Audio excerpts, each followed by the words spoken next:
நமக்கு பின்னாடி பேசுறத பத்திலாம் நம்ம கவலைப்படவே கூடாதுங்க. அவங்கள விட நம்ம 2 அடி முன்னாடி இருக்கோன்றதை நினைச்சு பெரும் போட்டுக்கிட்டு போயிட்டே இருக்க வேண்டியதுதான். என்னுடைய பிகினிங் ஸ்டேஜ். வணக்கம் yours, welcome to ஆர்கியூன் channel.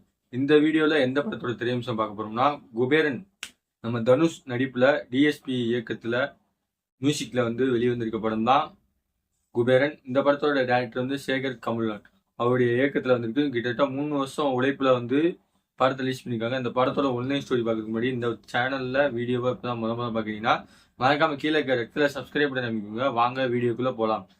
Dhanush, Rashmika மந்தன், நாகார்ஜுனா, நம்ம கொண்ட ஏகப்பட்ட நட்சத்திர பட்டாளங்கள் நினைச்சிருக்காங்க. இந்த படத்தோட ரன்னிங் டைம் கிட்டத்தட்ட 3 மணி நேரம் வருது. இதுதான் இந்த படத்தோட பெரிய டிராக் பேக்னு நினைக்கிறேன். ஏன்னா படத்தை பார்த்தா உங்களுக்கு தெரியும். இந்த படத்தை பார்த்துட்டு எந்த மாதிரி சொல்றாங்கன்னு உங்களுக்கு அது தெரியும். இந்த படத்தை ஸ்டோரி பார்க்கும்போது ஒரு பிச்சைக்காரனா ஒரு 4 பேரை தேர்ந்தெடுக்கிறார் நாகார்ஜுன். அவருக்குரிய பிளாக் மணியா ஒயிட் மணியா மாத்துறதுக்கு பெரிய அரசியல் புள்ளியில மாத்துறதுக்காக ஒரு 4 பிச்சைக்காரங்களை செலக்ட் பண்ணுவார். அதுல 4 பிச்சைக்காரில் ஒருத்தர் தனுஷ்.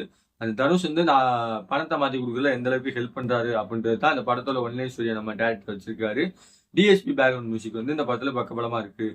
ஃபர்ஸ்ட் ஹாஃப் கொஞ்சம் விறுவிறுப்பா போனாலுமே செகண்ட் ஹாஃப்ல காட்டிலும் ஃபர்ஸ்ட் ஹாஃப் கொஞ்சம் விறுவிறுப்பா போகுது. செகண்ட் ஹாஃப்ல ஃபுல் எமோஷனல் சீன்ஸ் நிறைய போட்டிருக்காங்க. ராஷ்மிகா மந்தன் மட்டும் தனுஷ்குரிய எமோஷனல் சீன்ஸ், இந்த மாதிரி அவங்க கூட்டத்துக்குள்ள இருக்க எமோஷனல் சீன்ஸ், அதாவது பிச்சைக்கார கூட்டத்துக்குள்ள இருக்க எமோஷனல் பீஸ், இந்த மாதிரி ஏகப்பட்ட சீன்ஸை செகண்ட் ஹாஃப்லயே வச்சு நம்ம டேரக்டருக்கு கொடுத்துருக்காரு.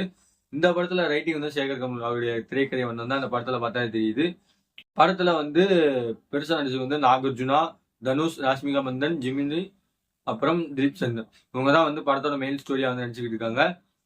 ஒரு பெரிய எண்ணெய் கிணறுல இருக்க ஒரு அரசியல்வாதியா அந்த ஏழைகள் மக்களுக்குரிய பிளாக் அண்ட் ஒயிட் மணியை மாத்திருக்காங்க தனுஷ் ஒரு விதத்துல பயன்படுத்திக்கிறாங்க நாகார்ஜுனா டீம். ஒரு இடத்துல நாகார்ஜுனா டீமுக்கே டிமிக்கி கொடுத்துட்டு நம்ம தனுஷ் எஸ் ஆகுறாரு. அந்த எஸ் ஆகிறப்பல அவங்க கூட்டத்திலே ஒருத்தர் இறந்துடுறாரு. அந்த இறக்கணத்துல தான் இந்த பாட்டு போய் வா நண்பா. எனக்கு தெரிஞ்ச டிஎஸ்பியோட பேக்ரவுண்ட் மியூசிக் பல இடத்துல லேக் ஆனாலுமே படத்துல அந்த பாட்டு கொண்டு வந்த கெட்ட சுச்சுவேஷன் சரி, அந்த பாட்டுக்குரிய பிஜிஎம்மும் கொரியோகிராஃபர் நம்ம தனுஷோட டான்ஸ் அது மிஸ் பண்ணவே முடியாது. அந்த படத்துல அந்த பாட்டுக்காகவே படத்தை போய் பார்க்கணுன்ற மாதிரி தான் இருக்கு. அந்த ஒரு பாட்டு ஒருத்து படத்துல ஓவராலா பாத்தீங்கன்னா ப்ளஸ் பாயிண்ட் மைனஸ் பாயிண்ட் சொல்லுவோம்ல, அந்த மாதிரி பாட்டு ஒரு ஒத்துன்னு சொல்லலாம். அந்த பொய்வான் நண்பா பாட்டு, அந்த படத்தை பாட்டு உங்களுக்கு புரியும். அந்த பாட்டு வர சுச்சுவேஷன் சரி, அவருடைய கொரியோகிராஃபர் ஸ்டைலும் சரி, டான்ஸ் ஆன விதமும் சரி சூப்பரா கொடுத்துருக்காங்க. ராஷ்மிகாவோட நடிப்பு, ராஷ்மிகா மந்தன் தெலுங்கு சைட்லும் இந்த படத்தை நடிக்கிறதுனால, டேரக்டரும் தெலுங்கு படத்துலனால ராஷ்மிகா மந்தனை போட்டாங்கன்னு நினைக்கிறேன். நம்ம தனுஷ் தமிழ் சினிமா தாண்டிலும் ஹாலிவுட் லெவலுக்கு போயிருக்காரு. அவருடைய பெர்ஃபார்மன்ஸை மேற்கொண்டு காட்டணும். ஒரு நடிப்பின் அசுரன் படத்துல காட்டல நடிப்பின் அசுரன் வெளிப்படுத்துறதுக்காக இந்த படத்துல பிச்சைக்காரனா வாழ்ந்திருக்காரு. கிட்டத்தட்ட இப்ப ரீசெண்டா கவின் படத்துல பிளேடி பெக்கர் படத்துல கூட பிச்சைக்காரா வேஷம் போட்டு அவரு 2 பிக்சர் ரோல டெய்லி பார்த்துட்டு தான் இந்த ஷூட்டிங்கே வருவார் மாதிரி சொல்லுவாரு. அந்த மாதிரிதான் இந்த படத்துல பார்க்கும்பொழுது பிச்சைக்காரன் கெட்டப்பே அவர் போட்டிருக்காரு. அந்த இடத்துல பார்க்கும்பொழுது பிளஸ் பாயிண்டா நடிச்சிருக்காரு. அப்புறம் பாத்தீங்கன்னா அந்த படத்தோட மியூசிக் தேவிஸ்ரீ பிரசாத், அந்த பாட்டுல வர பீஜமும் பேஸும் செமையா இருக்கு. படத்துல பேக்ரவுண்ட் ஸ்கோர் அந்த இதெல்லாம் ஒரு சில இடத்துல லாக் ஆனாலுமே படத்துல ஒரு குறிப்பிட்ட அளவுக்கு எஃபர்ட்டை போட்டு முடிச்சிருக்காரு இந்த படத்தோட மியூசிக் டைரக்டர். படத்தோட சினிமா டைரக்டர் நிகிதான் பூமிதான். அவர் தான் முக்காவாசி பிச்சைக்காரங்களுடைய லைஃப் எந்த அளவுக்கு காட்டணும் அப்படின்றத டீப்பா இன்டெப்தா சூப்பரா நம்மளுக்கு ஒளிப்பதிவு மூலமா ஸ்கிரீன்ல ஆடியன்ஸ் கொடுத்துருக்காரு. இந்த படத்துல எடிட்டர் நம்ம தேவையில்லாத சீன்ஸை நிறைய சீனை கட் பண்ணிக்கலாம். மேபி ஸ்டோரி ரைட்ல நம்ம டேரக்டர் வச்சனால அந்த சீனை எடுத்துனால கட் பண்ண முடியாதுன்னு சொல்லியிருக்கனால மேபி கட் பண்ணாம இருப்பாரு. அது நீங்க படத்தை பார்த்தாலே தெரியும். இந்த படம் கிட்டத்தட்ட 2.5 மணி நேரத்துல முடிச்சிருக்க வேண்டிய படம். அது முடிக்காம விட்டதுக்கு காரணமும் அவருடைய எடிட்டிங் திறமைன்னு சொல்லலாம். கார்த்திகா ஸ்ரீனிவாசன் அவர் தான் எடிட்டிங் பண்ணிக்காரு. இந்த படத்துல நிறைய இடத்துல லாஜிக் மிஸ்டேக்கு, ஜம்கஸ் காட்சிகளாக ஏகப்பட்ட காட்சிகள் இருக்கு. அது இன்னும் கொஞ்சம் ஃபோக்கஸ் பண்ணி இந்த படத்தோட டீம் எடுத்துக்கலான்னு எனக்கு தென்படுச்சு. படத்தை பார்க்கும்பொழுது உங்களுக்கு எப்படி தென்படுச்சு மறக்காம கமெண்ட் பாக்ஸ்ல கமெண்ட் பண்ணுங்க. தனுஷோட நடிப்புனாலே அவருடைய கேரக்டர் சூசிங்னாலே இப்போ ரீசெண்டா தமிழ் சினிமால அவருக்கு பெருசா படங்கள் எதுவும் போகலன்னு தான் சொல்லணும். கடைசியா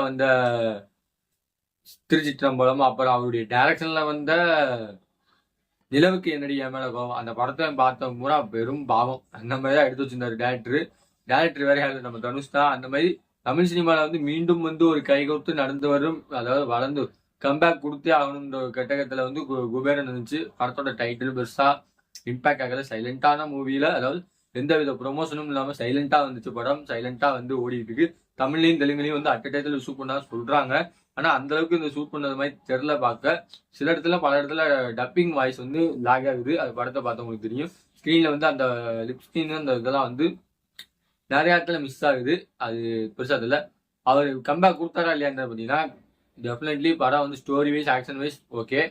ஸ்டோரி வந்து எடுத்துக்கிட்ட டைம் டூரேஷன் தான் வந்து ரொம்ப ஒஸ்ட்டு. அது இன்னும் கொஞ்சம் குறைச்சிக்கலாம் டைம் டூரேஷனா. அது வந்து ஆடியன்ஸ் எவ்வளோ நேரம் தான் உட்காருவேன், எவ்வளோ நேரம் தான் படத்தை முடிப்புன்ற அளவுக்கு நினைக்க வச்சுட்டார் நம்ம டேரக்டர். ஓவராலாக பார்த்தீங்கன்னா இந்த படத்துக்கு ஆர்கியம் சேனல் ரேட்டிங்னு பார்த்தீங்கன்னா 5க்கு 2.5 தான் தருவேன். இந்த படத்தோட ரிவ்யூ பிடிச்சிருந்தா உங்கள் ஃப்ரெண்ட்ஸ் எல்லாருக்கும் ஷேர் பண்ணுங்க. அதுக்கு முன்னாடி நம்ம சேனலுக்கு ஒரு லைக்கை போட்டுட்டு அடுத்த ஒரு வீடியோ வெயிட் பண்ணுற வரைக்கும் உங்களிருந்து விடைபெறுவது உங்கள் ஆர்கியம்.